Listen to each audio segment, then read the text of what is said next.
Everybody, CP the Tool Addict. Woo! Woo!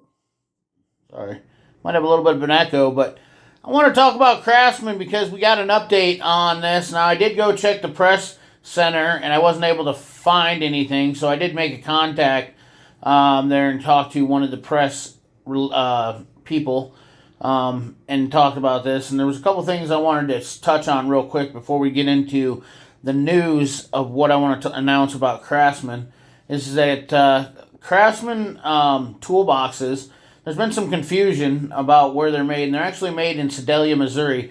Craftsman has bought in the old Waterloo plant, Stanley Black & Decker. Obviously, if you don't know, Stanley Black & Decker owns Craftsman, which they also own Mac Tools, Proto, Blackhawk, Faycom. They're one. Stanley Black & Decker is the largest tool company in the world. Okay, and I honestly believe what they're doing with Craftsman is they're making it better again. I believe that Stanley Black & Decker has every good intention of bringing manufacturing back to the United States. So let's look at where it's made here real quick.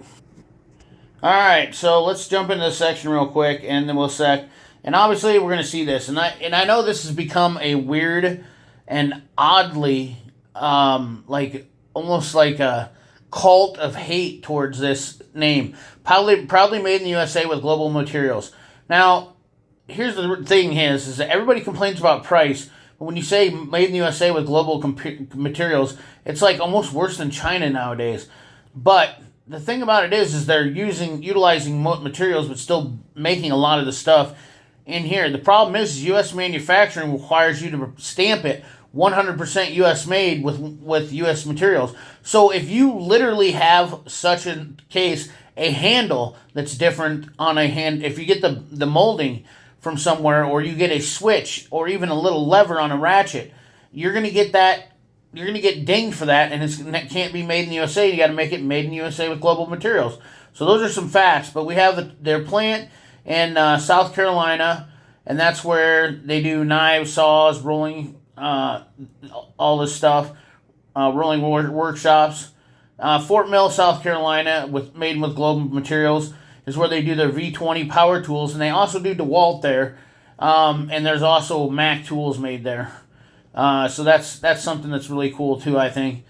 And then they have their New Britain connection with global materials, and that's another knives and saws and so on.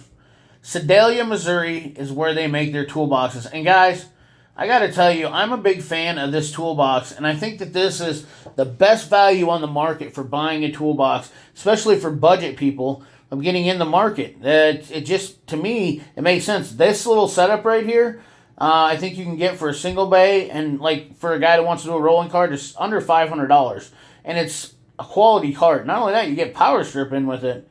And also, Sullivan, Illinois is where they make, use these high-quality carts, aerators, sweepers, finishing touches.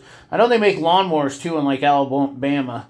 I don't think they put that on here, but there's some stuff where they make lawnmowers and whatnot. So, let's go into the news, though, about Craftsman. Okay, so this is an update here on the Craftsman Tools Factory, brought to us by Tool Guy YD, I can't remember what his name. As previously reported, Craftsman has established a new USA factory in Fort Worth, Texas, for production of select mechanics tools and tool sets. Sorry, I can't talk today. And right here, currently they have 230 employees already at the Craftsman plant in Fort Worth. That's awesome. And they have expected this number to grow to 330. That's awesome. The facility is already at 230 hardworking, highly skilled employees. The first USA-made Craftsman mechanics hand tool.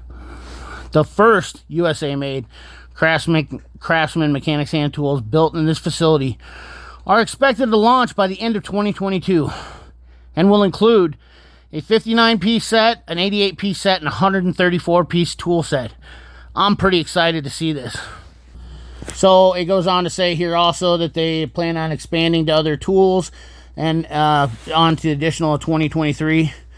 Also, it says here that Craftsman wrenches and sockets and ratchet bodies are proudly forged and machined, treated and plated and assembled, packaged in Fort Worth.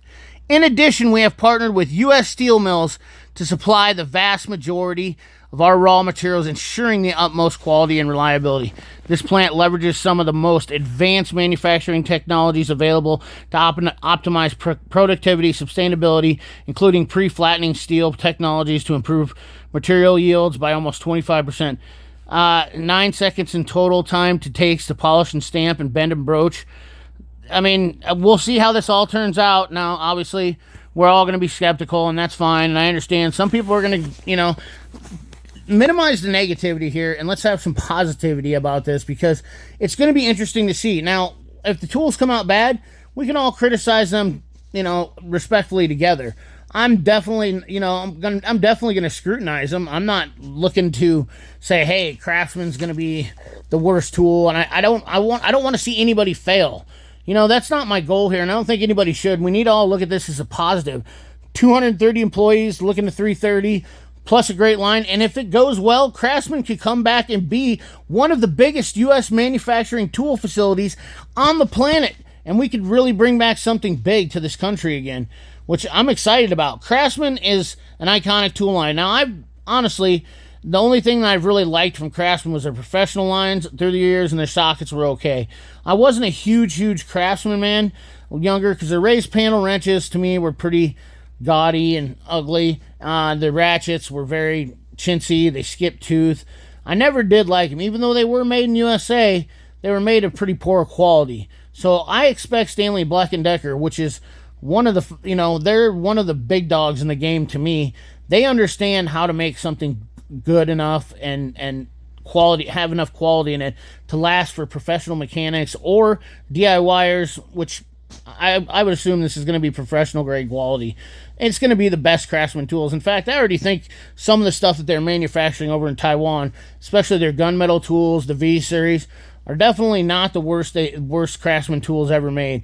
In fact, they're better than the last 20 years of Craftsman tools. So if you're excited to see this happen as much as me, let me know down in that comment box. I'm interested to hear your guys' thoughts on this.